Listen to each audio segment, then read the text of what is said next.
રાજધાની દિલ્હીમાં ફરી એક વખત વિપક્ષી દળોના નેતાઓની બેઠક મળી છે। ઈવીએમ મુદ્દે એનસીપી પ્રમુખ શરદ પવારના નિવાસ સ્થાને વિપક્ષી દળોના નેતાઓની બેઠક યોજાઈ છે। आपका ईवीएम मशीन है, इसके द्वारा और इसका दुरुपयोग हो सकता है। और जब जब भी हमने खुद देखा और आप लोगों ने भी देखा कि जब जब भी मशीन में कोई खराबी आई हो, वोट हमेशा बीजेपी को जाता है। तो ये भ्रम केवल राजनीतिक दलों की बात नहीं है, ये भ्रम जनता पे फैल चुका है। संसद में चाली रहेल संग्राम वच्चे विपक्षे अदाणी मुद्दे संसद परिसर में देखाव कर्या। विपक्षनी मांग छे के अदाणी मुद्दे जेपीसी तपास करवामां आवे। सरकार अदाणी मुद्दे संसद में चर्चा माटे तैयार नथी अने राहुल गांधीना निवेदन मुद्दे भाजपना सांसदों द्वारा हंगामो मचाववामां आवी रह्यो छे। अनफॉर्चुनेटली जनादेश में पिटे हुए लोग हुड़दंग और हंगामे से पार्लियामेंट को हाईजैक करना चाहते हैं। तो ये आप ये समझ लें कि आपको जनता ने जनादेश में पीट दिया है, तो आप जनता से बदला लेने के लिए हुड़दंग और हंगामे से पार्लियामेंट को हाईजैक करने की जो कोशिश कर रहे हैं उसमें सफल नहीं होंगे। पार्लियामेंट मेंबर होके हम सभी लोग, सभी पार्टी के लोग एक होकर ये मांग कर रहे हैं, लेकिन ये जो डिक्टेटर गवर्नमेंट है, ये ना डेमोक्रेसी को मानती है, ना चर्चा को मानती है, ना इंक्वायरी को मानती है। सिर्फ वो चाहते हैं कि उनकी बात चले। पश्चिम बंगाळना मुख्यमंत्री ममता बेनर्जी गुरुवारे ओडिशाना सीएम नवीन पटनायकने मळ्या हता। आ मुलाकात बाद लोकसभानी चूंटणी पहेला त्रीजा मोर्चानी संभावनाए जोर पकड्युं छे। ममता बेनर्जी आ पहेला कोलकातामां समाजवादी पार्टीना नेता अखिलेश यादवने मळ्या हता अने आ पछी तेओ ओडिशाना प्रवासे गया छे। नवीन पटनायके मंगळवारे जणाव्युं हतुं के लोकसभा चूंटणीमां गठबंधन मुद्दे कोईपण प्रकारनी चर्चा करवामां आवी नथी।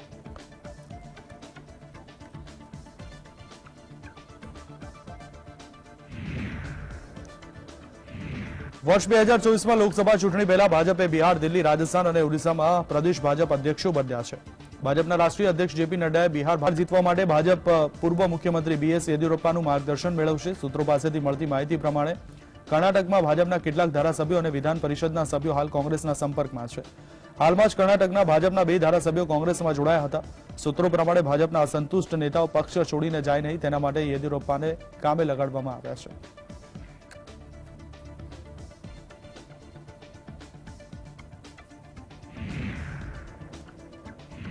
केन्द्रीय गृहमंत्री अमित शाह शुक्रवारे कर्नाटकना प्रवासे जशे। दक्षिणना राज्योमां ड्रग्स तस्करी और राष्ट्रीय सुरक्षा मुद्दे अमित शाह बेंगलुरुमां बैठक करशे। आ साथे ज अमित शाह शेखर समृद्धि शोध खातमुहूर्त करशे और अलग अलग विकासना कार्योनुं लोकार्पण करशे। अमित शाह कर्नाटकनी यात्रा दरमियान 3 महानुभावोना पुतळानुं अनावरण करशे। कर्नाटकना मुख्यमंत्री बसवराज बोम्बाईए पुष्टि करी छे के अमित शाह राज्यमां 24મી થી 26મી मार्च सुधीना अनेक कार्यक्रमों में हाजरी आपशे।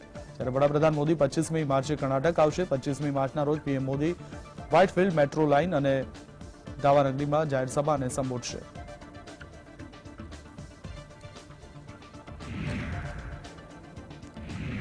मेघालयना सीएम कोनराड संगमाने गृह प्रधान अमित शाह द्वारा भ्रष्ट गणाववा मामले कांग्रेस महासचिव जयराम रमेश मैदाने पड्या छे। जयराम रमेशे सीबीआई चीफ ने पत्र लख्यो छे, जेमां तेओए कह्युं के अमित शाह ने बोलावीने सीबीआई पूछे के कया आधारे मेघालयना सीएम ने भ्रष्ट गणाव्या हता। कांग्रेस सांसद जयराम रमेशे आ बाबते तपासनी पण मांग करी छे।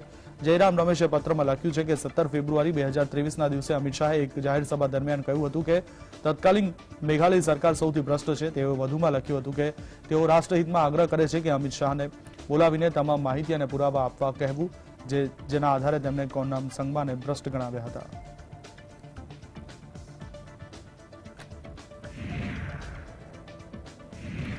सुप्रीम कोर्टना मुख्य न्यायाधीश डीवाय चंद्रचूड़े फरीवार मीडिया और फेक न्यूज़ना जोखम अंगे महत्वनुं निवेदन आप्युं। तेमणे जणाव्युं के डिजिटल युगमां फेक न्यूज़ विविध समुदायों वच्चे तणाव पैदा करवानी क्षमता धरावे छे। आवा समाचारों लोकतांत्रिक मूल्यों पण जोखममां मूकी शके छे। जो प्रेसने सत्य बोलता अटकाववामां आवशे तो लोकशाहीनी जीवंतता जोखम ऊभुं थई शके छे। आ उपरांत तेमणे भारपूर्वक जणाव्युं हतुं के जो देशने लोकतांत्रिक बनावવો હોય तो प्रेस स्वतंत्र रहेवुं जोईए। आ उपरांत तेमणे मीडिया ट्रायलनो मुद्दो प्रमुख होવાનું કહ્યું હતું। जवाबदार पत्रकारित्व सत्यना दीवादांडी जेवुं छे, जे आपणे सारी आवतीकालनो मार्ग बतावी शके छे। मीडिया ट्रायलना जोखमों पर तेमणे કહ્યું કે આપણી સિસ્ટમમાં એક મુખ્ય મુદ્દો મીડિયા દ્વારા ટ્રાયલ છે। કોઈ પણ વ્યક્તિ ત્યાં સુધી નિર્દોષ છે જ્યાં સુધી કોર્ટ તેને દોષિત જાહેર કરે નહીં। આ કાયદાકીય પ્રક્રિયાનું એક મહત્વપૂર્ણ પાસું છે।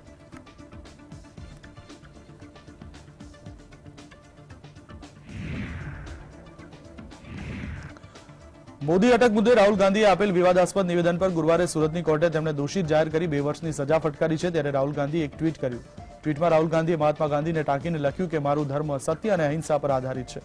સત્ય મારો ભગવાન છે અને અહિંસા તેને પામવાનું સાધન। સુરતની કોર્ટ દ્વારા આપવામાં આવેલ ચુકાદા સામે રાહુલ ગાંધી 30 દિવસમાં અપીલ અરજી કરી શકે છે।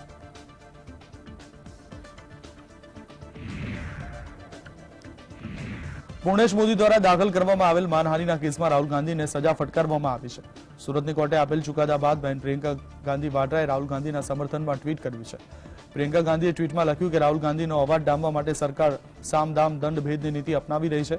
મારો ભાઈ ક્યારેય ડર્યો નથી, ડરશે નહીં, સાચું કહ્યું છે અને કહેતો રહેશે। દેશના લોકો માટે અવાજ ઉઠાવશે, દેશના લોકોનો પ્રેમ તેની સાથે છે।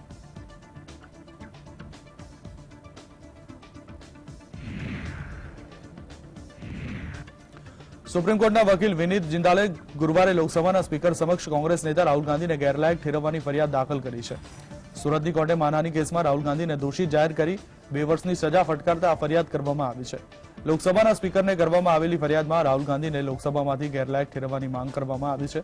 ફરિયાદમાં દાવો કરવામાં આવ્યો છે કે રિપ્રેઝન્ટેશન ઓફ પીપલ્સ એક્ટ 1951ની કલમ 8(3) પ્રમાણે જો કોઈ ધારાસભ્ય કે સાંસદને કોઈ ગુનામાં દોષિત જાહેર કર્યા બાદ 2 વર્ષ કે તેથી ઓછી સજા ફટકારવામાં આવી ન હોય તો તેને દોષિત જાહેર કરાયાની તારીખથી ગેરલાયક માનવામાં આવે છે।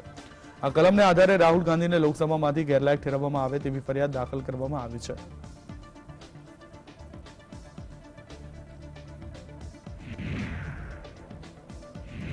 સુરતની કોર્ટ રાહુલ ગાંધી પર આપેલ ચુકાદા પર ભાજપે કટાક્ષ કર્યો હતો। ખાસ કરી ભાજપ સાંસદ મીનાક્ષી લેખીએ કહ્યું કે જેવું બીજ વાવશો તેવું જ છોડ ઉગશે। મનમોહનસિંહ અને શરદ યાદવ સહિત નેતાઓએ મળી કાયદામાં સંશોધન કર્યું હતું, જેમાં 2 વર્ષ નહીં પરંતુ 5 વર્ષની સજા હોય તો પણ સંસદની સભ્યતા ખતમ થવી જોઈએ તેવો ઉલ્લેખ હતો। રાહુલ ગાંધીએ આ જ બિલને જનતા સામે ફાડ્યું હતું। मनमोहन सिंह जी और शरद यादव जी वगैरह इन्होंने मिलकर ये कानून में अमेंडमेंट लाए थे कि 2 साल नहीं बल्कि 5 साल की अगर सजा हो तब पार्लियामेंट से जो मेंबरशिप है वो सस्पेंड होनी चाहिए, तब जानी चाहिए। और इन्हीं ने उस बिल को फाड़ा था पब्लिक में, आप सबके बीच में। तो आज मुझे तो वही दिन याद आ रहा है। સુરતની કોર્ટે કોંગ્રેસ નેતા રાહુલ ગાંધીને દોષિત જાહેર કર્યા બાદ ગુરુવારે કેન્દ્રીય કાયદા મંત્રી કિરણ રિજિજુએ જણાવ્યું કે રાહુલ ગાંધી જ્યારે પણ કંઈ બોલે છે ત્યારે તેની કોંગ્રેસ પાર્ટી અને રાષ્ટ્ર પર નકારાત્મક અસર પડે છે। કેન્દ્રીય મંત્રીએ કહ્યું કે રાહુલ ગાંધીના નિવેદનને કારણે કોંગ્રેસ પાર્ટીને ભોગવવું પડે છે। જોકે કેન્દ્રીય મંત્રીએ એમ પણ કહ્યું કે તેમણે આ ચુકાદાની વિગતવાર નકલ મળી નથી, તેનો અભ્યાસ કર્યા બાદ જ તેઓ આ મુદ્દે વધુ વાતચીત કરી શકે છે। उनका पार्टी के लिए नुकसान होता ही होता है, लेकिन सबके लिए, देश के लिए भी अच्छा नहीं है। कांग्रेस के कुछ एमपी और कांग्रेस के कुछ नेता मुझे बताया, आज भी बताया कि राहुल गांधी का जो रवैया है उसके वजह से सब खराब हो गया। उनके पार्टी भी डूब रहा है और साथ साथ में बाकी को भी नुकसान होता है। મોદી સરનેમને લઈને વિવાદિત નિવેદન પર સુરતની કોર્ટે આપેલ ચુકાદા બાદ કોંગ્રેસ નેતાઓ રાહુલ ગાંધીના બચાવમાં ઉતર્યા છે। ત્યારે આપના સંયોજક અને દિલ્હીના સીએમ અરવિંદ કેજરીવાલે પણ ટ્વીટ કર્યું છે અને મોદી સરકાર પર નિશાન તાક્યું છે। અરવિંદ કેજરીવાલે ટ્વીટ કરતા લખ્યું છે કે બિન ભાજપ નેતાઓ અને પક્ષો પર કાર્યવાહી કરીને તેમને ખતમ કરવાનું ષડયંત્ર છે। કોંગ્રેસ સાથે અમારો મતભેદ છે, પરંતુ રાહુલ ગાંધીને આ રીતે માનહાનિ કેસમાં ફસાવવા યોગ્ય નથી। પ્રશ્નો પૂછવાનું કામ જનતા અને વિપક્ષનું છે। અમે કોર્ટનું સન્માન કરીએ છીએ, પરંતુ નિર્ણય સાથે અસહમત છીએ। અત્યાર સુધી અરવિંદ કેજરીવાલ રાહુલ ગાંધી અને સોનિયા ગાંધી સામે કાયદાકીય પ્રક્રિયાઓ દરમિયાન મૌન રહ્યા, પરંતુ આ વખતે તેઓ પ્રતિક્રિયા આપતા રાજકીય પંડિતોમાં પણ ચર્ચાઓ શરૂ થઈ છે। આપના પ્રવક્તા અને દિલ્હી સરકારના પ્રધાન સૌરભ ભારદ્વાજે રાહુલ ગાંધીનો બચાવ કર્યો હતો। राहुल गांधी जी ने मोदी सरनेम के ऊपर टिप्पणी की, मुझे लगता है गलत थी, मगर प्रधानमंत्री जी ने, देश के सबसे पहले प्रधानमंत्री जवाहरलाल नेहरू जी के सरनेम पे भी तो टिप्पणी की। बहुत ज्यादा मजाक उड़ाया उन्होंने, वो तो है सबके सामने संसद में जो उन्होंने किया, उन्होंने भी ठीक नहीं किया। तो अगर 2 बड़े नेता एक दूसरे के उपनाम के ऊपर मजाक उड़ा रहे हैं तो एक को सजा हो एक को ना हो, ये तो ठीक नहीं है।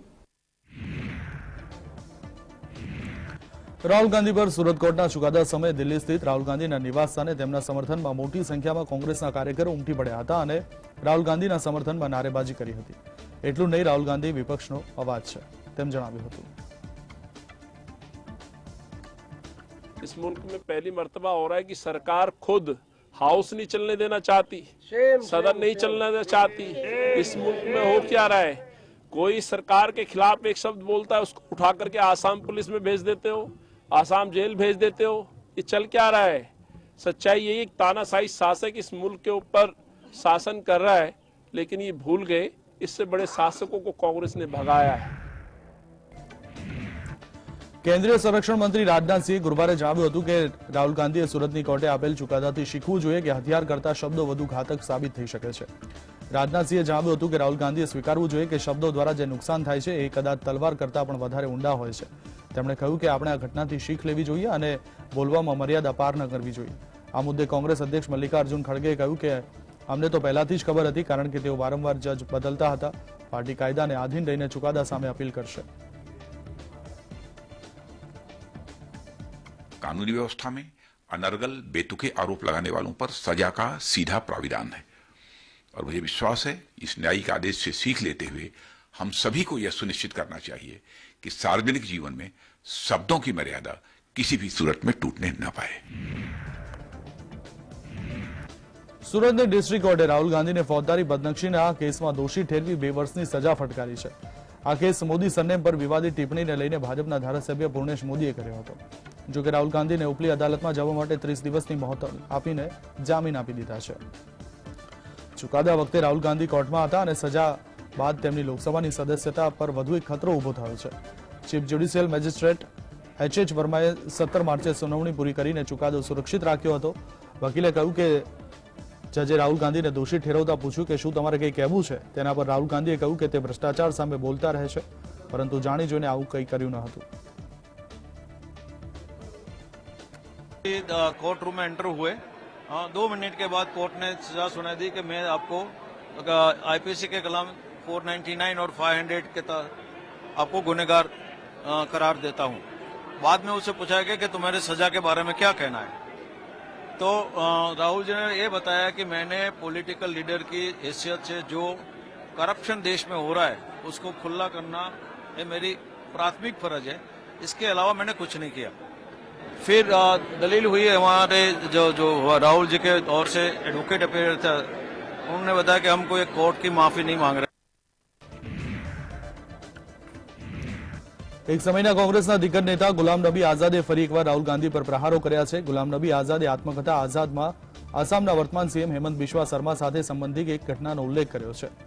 તે સમયે હેમંત બિસ્વા શર્મા કોંગ્રેસમાં હતા। ગુલામ નબી આઝાદે પોતાની આત્મકથામાં દાવો કર્યો છે કે જ્યારે હેમંત સાથે જોડાયેલો મામલો રાહુલ ગાંધી સામે આવ્યો ત્યારે રાહુલે તે મામલાને ખૂબ જ ખોટી રીતે મેનેજ કર્યો હતો। જ્યારે રાહુલને કહેવાયું કે હેમંત ઘણા ધારાસભ્યોને લઈને બળવો કરી શકે છે ત્યારે તેમણે કહ્યું કે તેમને જવા દો। ગુલામ નબીએ સોનિયા ગાંધી પર પણ નિશાન સાધ્યું। તેમણે આત્મકથામાં વધુ લખ્યું છે કે આ બધું જાણવા છતાં સોનિયાએ અધ્યક્ષપદની જવાબદારી ન નિભાવી। ગુલામ નબી આઝાદની આત્મકથા આગામી મહિને રિલીઝ થવાની છે।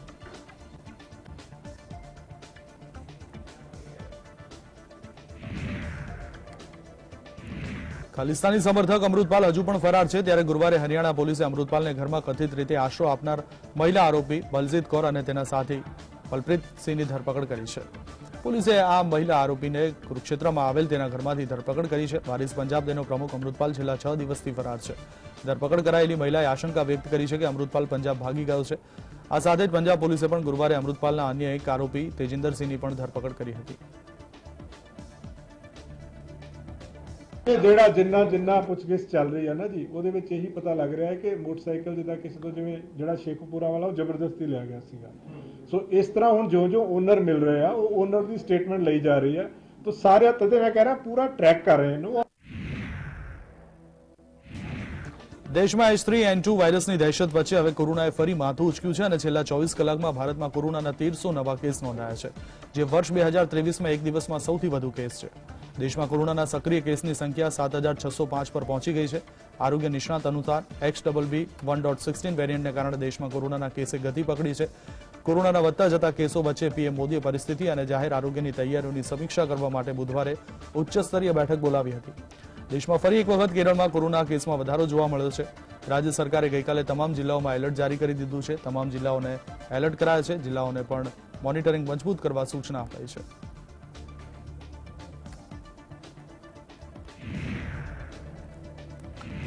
દેશમાં વધતા કોરોના કેસને લઈને કેન્દ્રીય સ્વાસ્થ્ય મંત્રાલયે નોટિફિકેશન જાહેર કર્યું છે અને તમામ રાજ્યોને કોરોના ટેસ્ટિંગ, ટ્રેકિંગ, વેક્સિનેશન અને કોવિડને અનુકૂળ વ્યવહારની 5-fold સ્ટ્રેટેજી પર ફોકસ કરવાનું કહેવાયું છે. સ્વાસ્થ્ય મંત્રાલયે રાજ્યોને ઇન્ફ્લુએન્ઝા અને કોવિડ-19 માટે જરૂરી દવાઓ અને રેશનની ઉપલબ્ધતા સુનિશ્ચિત કરવા માટે પણ કહ્યું છે. આ ઉપરાંત રાજ્યોને પૂરતા બેડ અને સ્વાસ્થ્ય કર્મીઓની ઉપલબ્ધતા સુનિશ્ચિત કરવા કહેવાયું છે. સ્વાસ્થ્ય મંત્રાલયના નોટિફિકેશન અનુસાર દેશમાં કોરોના વેક્સિનના કુલ 220.65 કરોડથી વધુ ડોઝ આપી દેવાયા છે. તમામ ગંભીર તીવ્ર શ્વસનની બીમારીઓ મામલે લેબોરેટરી ટેસ્ટ અને નિરીક્ષણ વધારવાની જરૂર પર પણ ભાર મૂકાયો છે.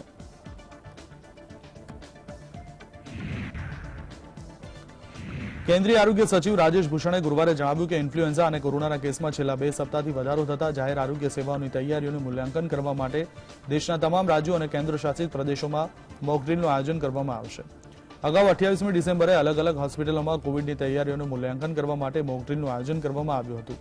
આરોગ્ય સચિવે જણાવ્યું હતું કે વિશ્વમાં નોંધાયેલ કોરોનાના કુલ કેસ પૈકી 1% કેસ ભારતમાં નોંધાયા છે. દેશમાં એક્ટિવ કેસની સંખ્યા 7,600 છે. ગુજરાત, મહારાષ્ટ્ર, કેરળ, કર્ણાટક, રાજસ્થાન સહિત 8 રાજ્યોમાંથી કોરોનાના વધુ નવા કેસ સામે આવી રહ્યા છે.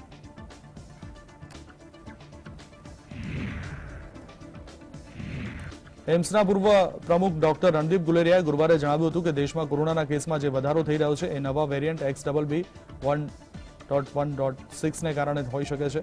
ડોક્ટર ગુલેરિયાએ જણાવ્યું કે જો નવા વેરિયન્ટથી ગંભીર સમસ્યા અને વધુ મૃત્યુ ન થાય તો તેનાથી ગભરાવાની જરૂર નથી. ડોક્ટર ગુલેરિયાએ કહ્યું કે ઘણા લોકોને ફ્લૂ જેવા લક્ષણો હોવા છતાં તેઓ ટેસ્ટ કરાવતા નથી. કેટલાક લોકો ઘરે રેપિડ એન્ટીજન ટેસ્ટનો ઉપયોગ કરે છે અને પોઝિટિવ આવ્યા હોવા છતાં તેઓ આ મુદ્દે જાણ કરતા નથી.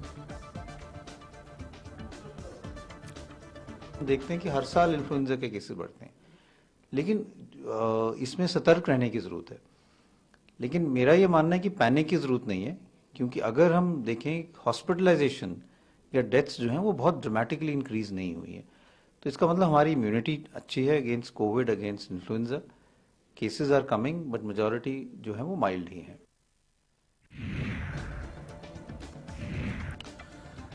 અમેરિકામાં ટુરિસ્ટ વિઝા અથવા બિઝનેસ વિઝાને લઈને ગયેલા પ્રવાસીઓને નોકરી કરવાની અને ઇન્ટરવ્યુમાં સામેલ થવાની છૂટ મળી છે. ફેડરલ એજન્સીએ કહ્યું કે વ્યક્તિગત રીતે મુસાફરી કરતા લોકો નોકરી માટે અરજી કરી શકશે. જો કે નોકરી કરતા પહેલા તેઓએ તેમનો વિઝા સ્ટેટસ બદલવું પડશે. જો તેઓ વિઝા સ્ટેટસ નહીં બદલે તો તેમની નોકરી ગુમાવી શકે છે. US citizenship and immigration services એજન્સીએ તેના ટ્વીટમાં કહ્યું કે જ્યારે નોન માઇગ્રન્ટને નોકરીમાંથી કાઢી મૂકવામાં આવે છે ત્યારે મોટાભાગના લોકો બીજા વિકલ્પો વિશે જાણતા નથી. તેમની પાસે 60 દિવસમાં દેશ છોડવા સિવાય કોઈ વિકલ્પ રહેતો નથી. આવી સ્થિતિમાં તેઓ ટુરિસ્ટ વિઝા પર. ગ્લોબલ વોર્મિંગની ચિંતાજનક અસરથી યુએન સેક્રેટરી જનરલ એન્ટોનિયો ગુટેરેસે ફરી એક વખત ચિંતા વ્યક્ત કરી છે. તેઓએ આગામી દાયકાઓમાં ગ્લોબલ વોર્મિંગને કારણે ગ્લેશિયર્સના નુકસાનથી હિમાલયની મોટી નદીઓ જેમ કે સિંધુ, ગંગા અને બ્રહ્મપુત્રામાં પાણીનો પ્રવાહ ઘટી શકે તેવી ચેતવણી વ્યક્ત કરી છે. તેના કારણે વર્ષ 2050 સુધીમાં 170 થી 240 કરોડ શહેરના લોકોને પાણી મળવાનું ઓછું થઈ જશે. ભારતમાં પણ છેલ્લા કેટલાક વર્ષોમાં ઘણા રાજ્યોમાં કમોસમી વરસાદ અથવા તાપમાનમાં તીવ્ર વધારો જોવા મળ્યો છે. એન્ટોનિયોએ કહ્યું કે ધરતી પર ગ્લેશિયર જીવન માટે ખૂબ જ જરૂરી છે. આ સમયે ધરતીના 10% ભાગ પર ગ્લેશિયર છે, પરંતુ ગ્લોબલ વોર્મિંગને કારણે આ ઝડપથી ઓગળી રહ્યું છે. ભારતમાં ગંગા જેવી નદીઓને પીવાના પાણીની સાથે સિંચાઈ માટે પણ ખૂબ જ મહત્વપૂર્ણ માનવામાં આવે છે. તેમણે કહ્યું કે દર વર્ષે લગભગ 150 અબજ ટન એન્ટાર્કટિક બરફ પીગળી રહ્યો છે, જેના પછી સૌથી વધારે ગ્લેશિયર હિમાલય પર છે, જે હવે ઝડપથી ઓગળી રહ્યું છે.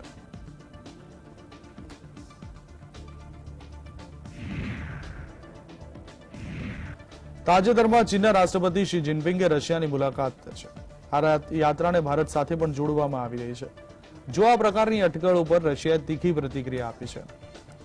ભારતમાં રશિયાના રાજદૂત ડેનિસ અલિપોવે કહ્યું છે કે રશિયા અને ભારત વચ્ચેના સંબંધો હંમેશા સારા રહ્યા છે.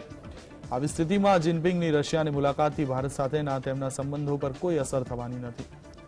રશિયાએ પોતે કહ્યું છે કે ભારત રશિયાના સંરક્ષણ સંબંધો વિશે જે નિષ્ણાંતો આવું વિચારી રહ્યા છે તેના માટે તેને દુઃખ છે. આ પહેલીવાર નથી જ્યારે રશિયા આવી પ્રતિક્રિયા આપી હોય. રશિયાએ ભૂતકાળમાં ઘણી વખત કહ્યું છે કે રશિયા ચીન સંબંધોને ભારત રશિયાથી દીક્ષા આપવાના છે. પતંજલિ યોગપીઠમાં આયોજિત કાર્યક્રમમાં 40 મહિલા અને 60 પુરુષોની સ્વામી રામદેવ સંન્યાસની દીક્ષા આપવાના છે. આ સાથે લગભગ 500 પ્રબુદ્ધ મહિલાઓ અને પુરુષોને આચાર્ય બાલકૃષ્ણ બ્રહ્મચર્યની દીક્ષા આપશે. દીક્ષા સમારોહ પર બાબા રામદેવે કહ્યું કે પતંજલિ યોગપીઠમાં સ્ત્રી પુરુષ જાતિ મત પંથ ધર્મ સંપ્રદાયની સંકીર્ણતાનો કોઈ ભેદ નથી અને ત્યાંથી સંન્યાસ દીક્ષામાં દીક્ષિત થઈ તમામ ભાઈ બહેન સનાતન ધર્મનો ધ્વજ સમગ્ર વિશ્વમાં લહેરાવશે। બાબા રામદેવે કહ્યું કે આથી રામ રાજ્યની પ્રતિષ્ઠા થશે અને રામ મંદિરના સાથે સાથે આ દેશનું રાષ્ટ્ર મંદિર પણ બનશે।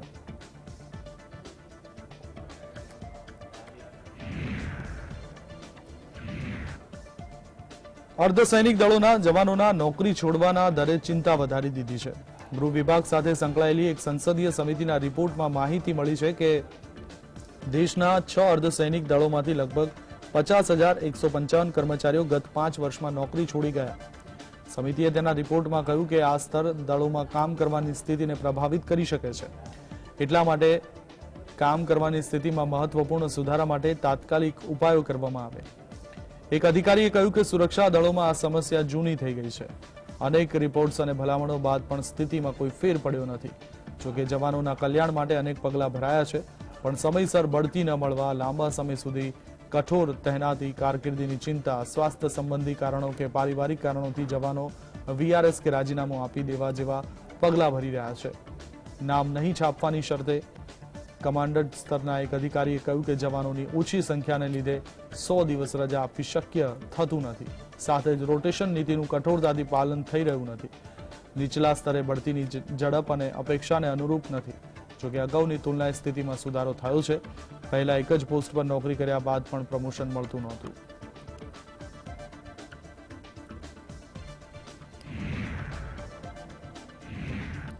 છત્તીસગઢના કોટલેન્દ્ર પાસે આવેલ જંગલ વિસ્તારમાં ગુરુવારે પોલીસ અને નક્સલવાદી તત્વો વચ્ચે ઘર્ષણ થયું।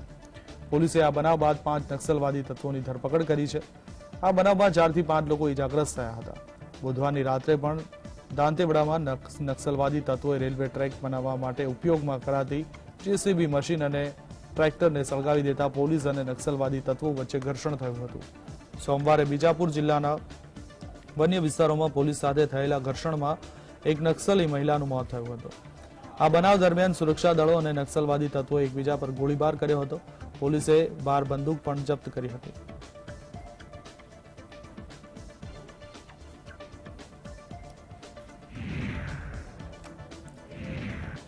અદાણી મુદ્દે મોટો ખુલાસો કર્યા બાદ હવે હિન્ડનબર્ગે વધુ એક મોટો ખુલાસો કરવાના સંકેત આપ્યા છે। શોર્ટ સેલિંગ ફર્મે ટ્વીટ કરી માહિતી આપી છે કે ટૂંક સમયમાં બીજો રિપોર્ટ આવી રહ્યો છે અને તેમાં મોટો ખુલાસો કરવામાં આવશે। હિન્ડનબર્ગે 24 જાન્યુઆરીના રોજ અદાણી ગ્રુપ પર એક રિપોર્ટ રજૂ કર્યો હતો, જેમાં ઘણા આક્ષેપો કરવામાં આવ્યા હતા। અદાણી ગ્રુપ પર હિન્ડનબર્ગ રિપોર્ટ બાદ ગૌતમ અદાણીની સંપત્તિ $150 બિલિયન થી ઘટી $53 બિલિયન થઈ ગઈ હતી। ફોર્બ્સની અમીરોની યાદીમાં તે ત્રીજા સ્થાનેથી 35મા નંબરે પહોંચી ગયા હતા। તે જ સમયે ગૌતમ અદાણી જૂથને $120 અબજ નું નુકસાન સહન કરવું પડ્યું હતું।